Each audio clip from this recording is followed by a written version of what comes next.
The following is a special presentation of Tony Kurre Radio. From hot dogs to cool kitties, this is Darkside of the Pooch.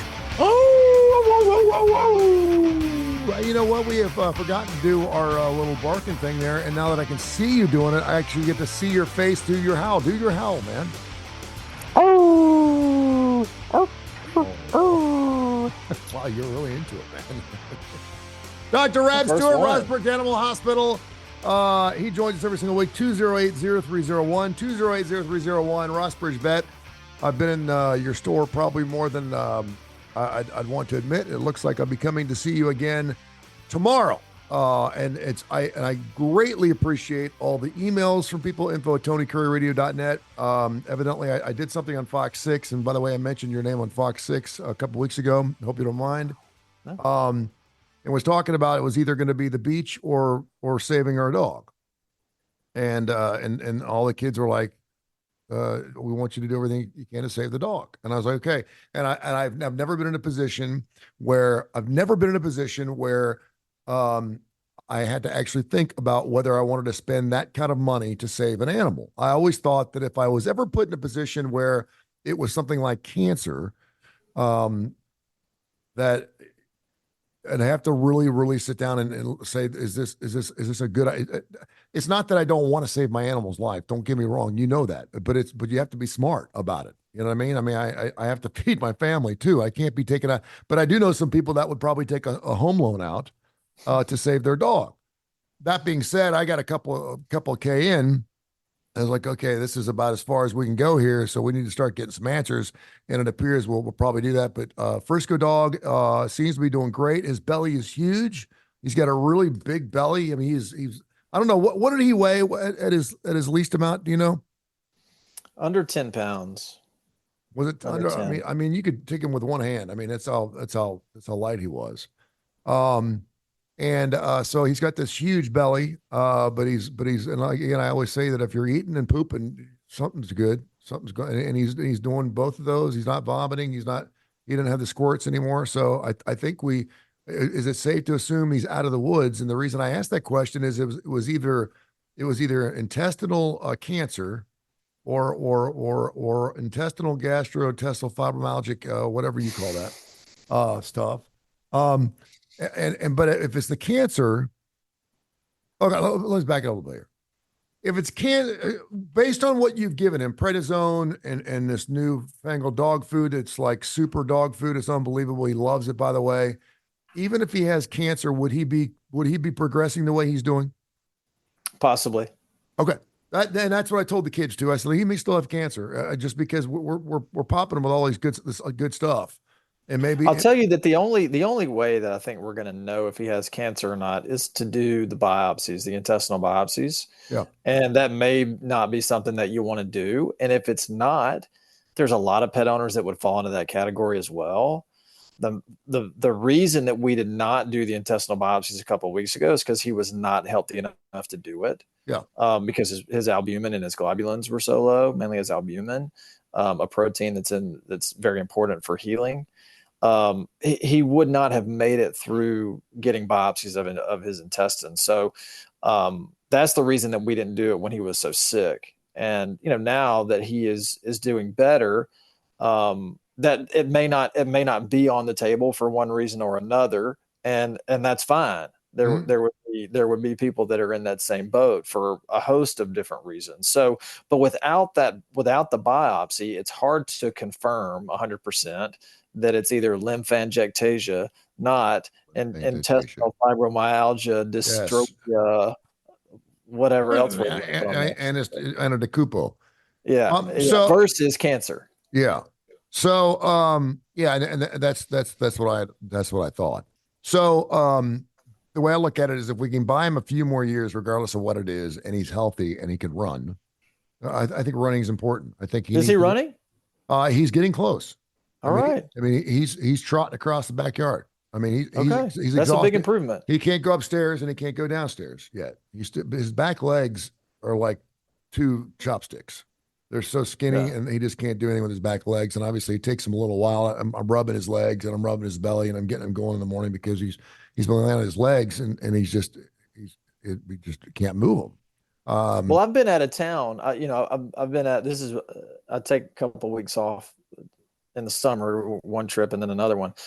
But y'all haven't had to come back in since I've been gone, right? No, no. Okay. I've not brought him back in, and that was the question: is do I need to bring him back in? Because you were like, you didn't think we'd really know exactly what was going on until we did some more blood work, and I was wondering what will the blood work tell us? We need to check his albumin level, and we're also going to do a quick ultrasound of his belly. Okay. If his albumin level is coming up, that means that his intestines are not leaking fluid. Okay. If his albumin level is coming up, that means that the fluid that should be staying in certain parts of his body are staying there. Yep. And his belly's not filling up with fluid. And I'm not talking about his stomach. I'm talking about the space in between his intestines and his body wall. Yeah. If we can get that fluid to where it is gone and we can get his albumin level up, then I'll feel really good about his long-term survival. But we gotta check to see if that's changed. Well, I'll bring him in tomorrow then. Are you there tomorrow? Yes. I'll bring him in tomorrow morning. Is there any reason to fret because his stomach is so bloated, so big? And I mean, he's pooping. I mean, every time he eats that food, and he's taking a monster dump. He doesn't seem to have the constipation he used to have, but because he's got such a big belly, is there any reason? Well, the belly could be fluid, which would not be great. Or it could be that he's eating a lot, and also he's on a very high dose of prednisone, and that'll make their belly get big. Mm-hmm. So I want to see if the fluid is down and if his albumin level is up, and if so, I'll feel very good. And the other thing that's really weird is he's losing a lot of his hair. Is that normal? That's the prednisone. Okay, that's the prednisone. We are blasting his little tiny body with prednisone. Okay. All right. Well, I hope I hope you're right. We'll bring him in tomorrow. I'm really pleased. I'm really happy. I don't mind picking him up and taking him outside, for a few weeks, months, whatever it takes.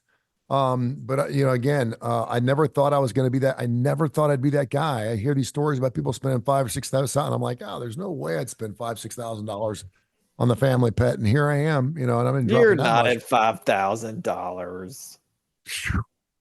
I mean, listen, when you get $2,000 in, you want some answers. Yeah, we got you. What I mean? Yeah, you did fantastic. I mean, you didn't know. I mean, you know what my financial situation is. You don't know what. I mean, you're not my accountant, but I mean, you know. Oh yeah, that'd be bad. But I mean, I would like to think that most people, $500-$600 is like, hey, this is, it's a set of tires that I may need next week. I mean, it's and you start thinking about it. And obviously, my dog's much more important than tires. I get that right, but I have to have tires. I have to be able to drive. So you start playing with these things in your mind, and it's weird because it just so happens that recently, financially, I've been doing pretty well, and then this comes along, and I'm super blessed that way. It's like just when you get an extra inheritance, something happens, and you need to use it all. But I mean, I am super good, and I'm like, that's great, and I'm just so happy that the kids got to see him. They don't get to see him every other week, and they're super happy and excited about him, and he's doing great. But he's getting better, man. Yeah, and I'm telling you this. And you know this, love don't hurt. I mean, I've been loving on this animal. I mean, I'm giving him belly rubs for like an hour every night. He lays on my chest and his legs spread apart, and I just sit there and rub his belly. I mean, his belly is like a baby's butt behind. There's not one stitch of hair on his body. And I'm sitting there, and he's loving it. I mean, it really helps. I know what having no hair feels like. Yeah. Do you want to bring the chinchilla in? All right, there's my daughter. She's like, don't walk in here without the chinchilla, dude. What do you? We need to see this. Yeah. All right. So I'll wait on this because have you ever heard of Svallin dogs? Svallin dogs. Man, if I do, I don't know off the top of my head. You're going to hear about these animals because it's a big celebrity thing. It is this couple in Montana. They're called Svallin dogs. I love Montana. I do too. They are German, Dutch, or Belgian shepherds. and they take your dog for 2 years and they give it back. And you want to take a stab at what these? There he is. Look at him. Look at that little fuzzy half rat, half bunny. Hi. Look at your half rat, half bunny. It's so cute. I wish it would make some noise into the microphone. What are you feeding it? Raisins. I thought maybe raisins. Oh my Loves gosh, raisins. that thing is so cute. Hey, did you know that I found a possum in my in-laws' yard and we kept it at my house and raised it for 2 months and then we set it free a couple of weeks ago? That is crazy. It was an orphan baby possum. We just set it free. She is. I mean, we've had gerbils, guinea pigs, everything. This thing right here, man, she is the queen of this thing. This thing listens to her, and it's coming by its name now. You can call it by its name. It Gizmo. is so. I mean, it's so cute. Look at it. It I always is, thought they were smaller. That thing's no, big. yeah, it's still growing. It'll get. They get about a foot from end of the tail to the end of the nose. Wow. She had it. Being submissive, laying on its back. Now they'll run about a mile and a half an hour. So I mean, that's fast, really fast. Wow. Yeah, they'll get after it. But yeah, but they're super cool. All right. Oh man, so cute. Yeah, like a cool. squirrel tail. Dude, they're super cool, man. I mean, that is the coolest thing. It's like, you get these small things and you're like, you're going to pet it every day and you just don't. Sometimes you may go a week without even saying hello to the thing. You feed it, it's a guinea pig. It's a gerbil. It's something small and hairy and they're always trying. And it's not like you can talk to it or it's not like a dog. That thing is the closest thing I've come to like having another dog. Yeah. It's amazing. It's great stuff. That's cool. All right. So, yes, I love you too. Do you want to take a stab at what it's going to cost? So they take your German, your Dutch, or your Belgian Shepherd. And it is, if you go to Svalin, Svallin, Personal Protection Dogs is their motto. Personal Protection Dogs. These dogs are trained not only to be the best damn dog you've ever owned, but also the most protective animal that you'll ever own. It's a brand new thing, and all these celebrities now are buying it. Do you want to take a stab at what it cost? $87,000.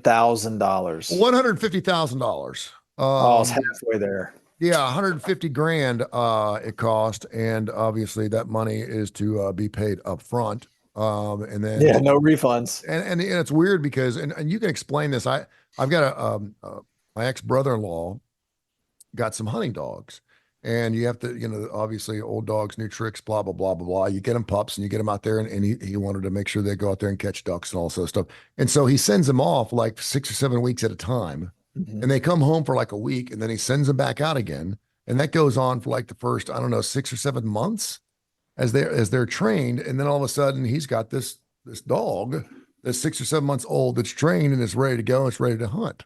And that's fine. That's great and all. But again, you need to know. It's like I could send your kid off to the army, right? And he could get all the discipline he wants. But after a year, if he comes home and I'm still, doing all the wrong things, he's not going to listen to me. So I would think a dog would be the same way. So can you explain to me just a little bit of how that works? Because I would think that dogs they cater to routine and they're used to being around things they love.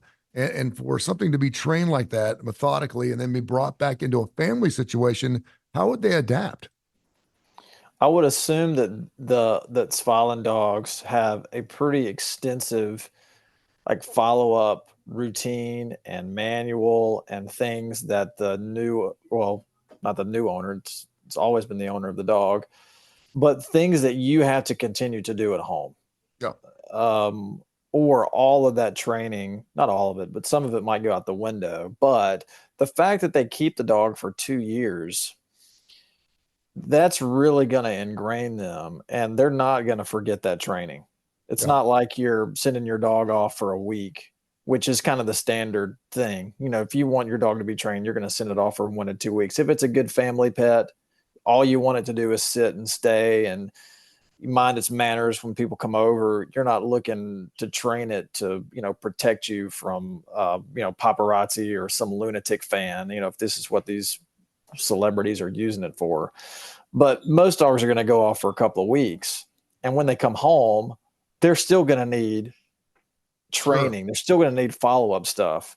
But if they keep your dog for 2 years, That's a long time, dude. There better not be a whole lot of follow-up, but there's going to be some. Well, for 150 grand, they better be teaching that animal. I mean, and again, they're only shepherds. I'm assuming shepherds are just incredible animals to teach. They're super smart, I guess. I know German shepherds are and that's why they're police dogs and this, that, and the other, but I'm not sure about Belgian and Dutch Germans, but I guess they're all the same. Yeah. I mean, if I'm paying $150,000 for something, it better be able to take the top down, and have a pretty fast engine. Yeah, well, let me ask you this: as just a red-blooded American man, would you rather, knowing that someone's going to break into your home tonight, would you rather have a $150,000 personal protection dog, or would you rather know how to shoot a gun? I'd rather have the dog. Okay, I would too, but because I'd rather see a dog lose his life than see me lose my life, or see a potential robber lose his life. I want to see. But the issue, the only reason I say that is because it seems like a lot of money to spend that someone could take out with one shot. Right. Also, but I guess, I don't know, maybe I'd have to think about that, because I say the dog so that I wouldn't have to shoot someone. Number one, I don't know if I have the guts to shoot someone, or if I know I don't have the skill to shoot someone. So I would just release the dog on them. But then if the dog rips the guy's throat out, you're still going to be in the same predicament you would have been if you had killed the person yourself. Yeah. You're still going to have to prove that the person was breaking into your house and that you have no other alternative, and yada, yada, yada. And then if this is the world we live in, if the person gets maimed by the dog, maybe he files a civil suit against you. Hey, I can no longer rob houses because I don't have hands anymore. See, and the NRA is gonna go crazy when they hear this. But I'm not a shoot to kill guy. I think that is horse shit. I shoot to kill. If you're going to shoot to kill. I don't think you need to shoot to kill. I don't know where that came from. I don't know why you'd want to shoot to kill. If I'm sitting here looking at you, you're 6 feet away and you have no weapon in your hand, but I know you're going to threaten my family or something, and I can shoot your leg, I can shoot your kneecaps off. I'm going to do that because I know you're going to live and I know you can't get me. So I'm shooting to maim. I'm not shooting to kill. Now, if he's got a gun, and we're having an old Wild Wild West thing or something. But seriously, if I have a pistol and I know he hasn't got one and he's coming at me with a knife or something, I'm going to shoot to maim. I'm going to just take his kneecaps out. And I may even go, listen, just sit down for a minute. This is going to hurt because I need to get on and call 911 and I don't trust you. So I'm just going to take a foot out. Just chill out for a minute. Let me shoot your foot off. And then you sit tight and I'll be back in a minute. And I just... I want to get a Darkside of the Pooch like logo t-shirt. And then on the back, it just says shoot to maim. Shoot to maim and shoot to kill. Bring it back here. That's all right. Here, we want you to see Frisco, and then we're going to let you go. Okay. Here's baby. Look. That's Rainer. You remember Rainer, dog? Yeah, Rainer. That's not good. Frisco. He's back here. He does a show with me every week. Good job. All right. Let me see a Frisco dog. I was about to say, what are you talking about? All his hair is falling out. He looks pregnant. Yeah, dude. I mean, oh my gosh, he's pregnant. We got a belly. We got a belly going big time. Look at that. But he's doing good, man. Yeah, he's doing way better. Way better. Yeah. Tell me about my rebuild. I will. Yeah. You want to say hi, Dr. Rabb? Give me a bark, bud. Give me a little rough rub. He is doing a little barking. He's a little barky. But I mean, compared to the way he was a couple weeks ago, dude, I'm taking it. He's good. Yeah. All right, I got to let you fly. Xavier, by the way, wanted me to let you know that he got a remodification today. He's a train, and they took him all the way down to his studs, basically. Oh no! And redid everything. But he is running like a top. He's doing really, really well, and he wanted me to let you know that. All right, hey, just keep shoveling that coal in him. He said, man, just keep on chugging, dude. Tell him I got stripped down. He gets stripped down all the way down to the nuts and bolts, dude. Yeah, all the way to the bare underframe. All the way to the bare underframe, yes.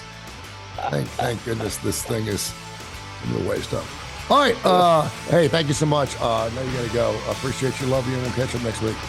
See you guys. Thank you, Bo. This has been a special presentation of Tony Curry Radio.